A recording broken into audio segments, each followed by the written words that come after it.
શેઠના મોંમાંથી સરી પડ્યું. ભગવાન પણ ખરો છે. કેવી ઝૂંપડીમાં કેવું રૂપ મોકલી આપે છે. નીતિનભાઈ, તમારા ઘરનું રૂપ હું મારા મહેલમાં લઈ જવા માટે આવ્યો છું. નીતિનભાઈનું ઘર આજે ખુશીથી ઝળહળી ઉઠ્યું હતું. સાંજે જ્ઞાતિના એક આબરૂદાર વચેટિયાએ જ્યારે આવીને એમને કહ્યું, નીતિનભાઈ, ખૂબ સારા સમાચાર લાવ્યો છું. કાલે સાંજે શેઠ કિશોરીલાલ એમના દીકરા કલ્હાર માટે તમારી દીકરીનો હાથ માગવા માટે તમારા ઘરે પધારવાના છે.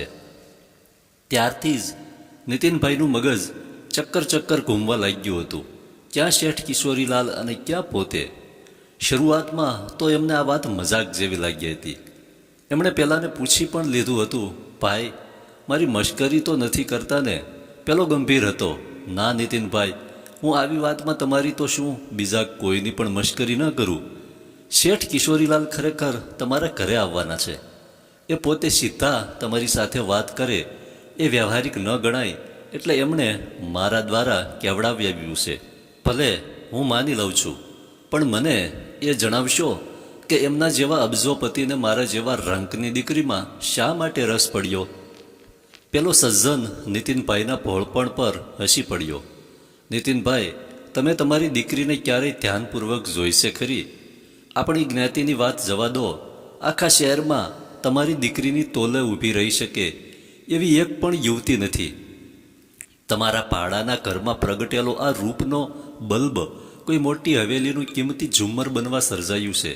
મેં આ સમાચાર જાણ્યા ત્યારે મને પણ તમારા જેટલું જ આશ્ચર્ય થયું હતું, પણ પછી તરત હું ખુશ થઈ ઉઠ્યો હતો. એક શુભચિંતક તરીકે હું સલાહ આપું છું કે શેઠજીની સરભરામાં કશી મણા રહી જવા ન દેતા. શેઠજી જરા અભિમાની છે. એમની શ્રીમંતાઈનો નશો એમના દિમાગ પર સવાર થઈ ગયેલો છે. પણ એમની એક જ મુલાકાત સાચવી લેશો તો દીકરીનો જન્મારો સુધરી જશે. કહેનાર તો કહીને ચાલ્યા ગયા, પણ નીતિનકુમાર ચકરાઈ ગયા.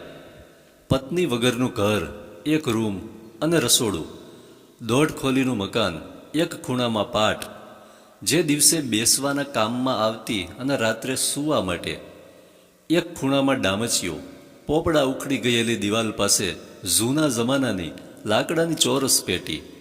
ઘરની અડધી ઘરવખરી એ પેટીમાં બંધ હતી. છત ઉપરથી લટકતો 15 વોટનો પીળો પ્રકાશ પાથરતો બલ્બ, અને એ બલ્બ જેવો જ ફિક્કો આ ઘરનો માલિક નીતિનભાઈ પોતે. આ બધામાં અપવાદ જેવું કંઈ હોય તો એ માત્ર નીતિનભાઈની દીકરી હતી. દીકરી જન્મી એ પહેલાં જ એની મમ્મીએ એનું નામ નક્કી કરી રાખ્યું હતું. જો દીકરી જન્મશે તો એનું નામ કિશ્તી રાખીશું.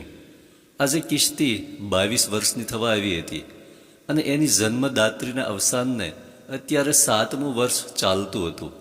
માતા જાણતી હતી કે લાંબી બીમારીમાંથી એ બેઠી થવાની નથી, એટલે દીકરીને સંપૂર્ણ ઘરકામની સાથે સાથે ઉચ્ચ સંસ્કારોનો વારસો આપી ગઈ હતી. બાકી રહ્યું રૂપ, તો કિશ્તીની કાયાની રંગોળીમાં તમામ રંગો કુદરતે પૂર્યા હતા. જેમ જેમ એ યુવાન થતી ગઈ તેમ તેમ એ રંગો નિખાર પામતા ગયા. એના રૂપાળા લંબગોળ ચહેરા પર આખું શહેર મરતું હતું અને એની 2 તેજસ્વી આંખોમાંથી ઝરતી દાહક અગનજાળમાં શહેરના તમામ લંપટ યુવાનો બળી મરતા હતા. એ જ્યારે કોઈ ચીજવસ્તુ ખરીદવા માટે પગે ચાલતી બજારમાં જતી હતી ત્યારે શહેરભરના યુવાનો એના પગ નીચે પાંપણની ઝાઝમ બિછાવી દેતા હતા. પણ આ તેજનો ફુવારો ભારે ગર્વિષ્ઠ હતો. એ કોઈને દાદ આપતી ન હતી. નીતિનભાઈએ વહેલી સવારથી જ તૈયારી શરૂ કરી દીધી. દીકરીને જણાવી દીધું, બેટા, તારી પાસે સારા કપડાં ના હોય તો તારી બહેનપણી પાસેથી લઈ આવજે. સાંજ સુધીમાં સજી ધજીને એવી તૈયાર થઈ જજે કે તને જોઈને કિશ્તીને આ ન ગમ્યું. એણે દલીલ કરી, પપ્પા, એ લોકો મને જોવા આવે છે કે મારા કપડાને? હું જેવી છું તેવી જ સારી છું. નીતિનભાઈએ એને સમજાવી, બેટા, તે પેલી કહેવત સાંભળી છે ને, 1 નૂર આદમી 1000 નૂર કપડાં, લાખ નૂર ટાપટીપ, કરોડ નૂર નખરા. કિશ્તી છણકો કરી ઉઠી, પપ્પા, મને એવું બધું નહીં ફાવે. મારી મમ્મી કહેતી હતી કે સંસ્કારી છોકરીઓ ક્યારેય નખરા ન કરે, પણ જિંદગીમાં ક્યારેક ટાપટીપ તો કરે ને કે તારી મમ્મી એની ના પાડી ગઈ છે. નીતિનભાઈ આટલું બોલતામાં તો આંખ ભીની કરી બેઠા. ભીત ઉપર લટકતા ફોટા પાસે જઈને એ બોલી ઉઠ્યા, વિભુ, આજે મારી અને તારી દીકરીની લાજ રાખજે.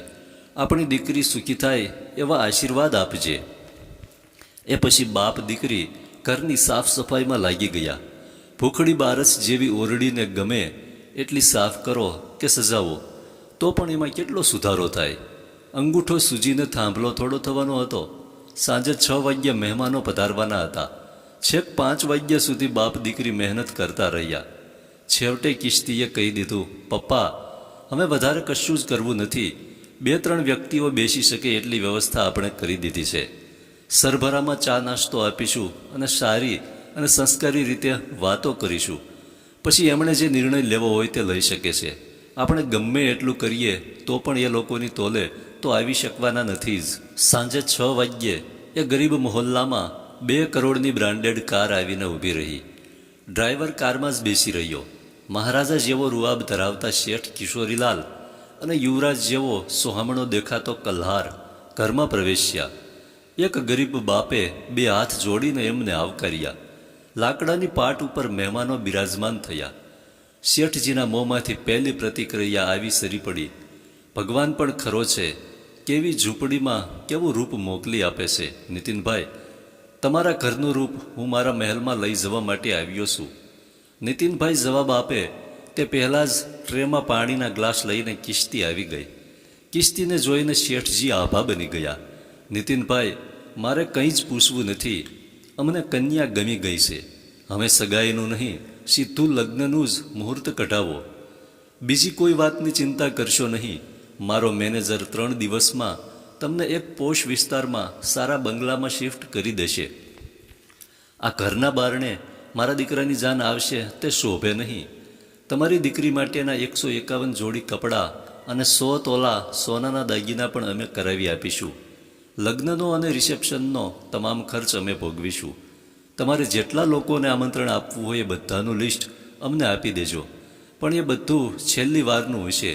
લગ્ન પછી તમારી દીકરીનું સ્તર બદલાઈ જશે. એણે એની રીતભાત, બોલચાલ અને સંબંધો બધું અમારા ખાનદાનને શોભે એવું 20 મિનિટથી પણ ઓછા સમયમાં એક પક્ષી વાત પૂરી કરીને મહારાજા અને યુવરાજ વિદાય થઈ ગયા. કલ્હાર જતાં જતાં પોતાનો મોબાઈલ નંબર આપતો ગયો. 1 કલાક પછી કિશ્તીએ કલ્હારને મેસેજ કર્યો, તમે મને પામવા આવ્યા હતા કે ખરીદવા? તમારા પિતાશ્રીના એક શબ્દમાંથી 1 કરોડ રૂપિયા ખરતા હતા. મારે એક વાતની સ્પષ્ટતા કરવી છે. આ જગતમાં ધનવાનોની ઇજ્જત માત્ર તેમના ધનના કારણે હોય છે અને ગરીબોનું તો ધન જ એમની ઇજ્જત હોય છે. તમે દેખાવમાં તો મને ગમ્યા છો, પણ તમારા વિચારો હું જાણતી નથી. તમે પણ તમારા પપ્પા જેવા જ છો તો મને ભૂલી જજો. જો તમારા વિચારો જુદા હોય તો લગ્નનું મુહૂર્ત બને એમ વહેલું કઢાવજો.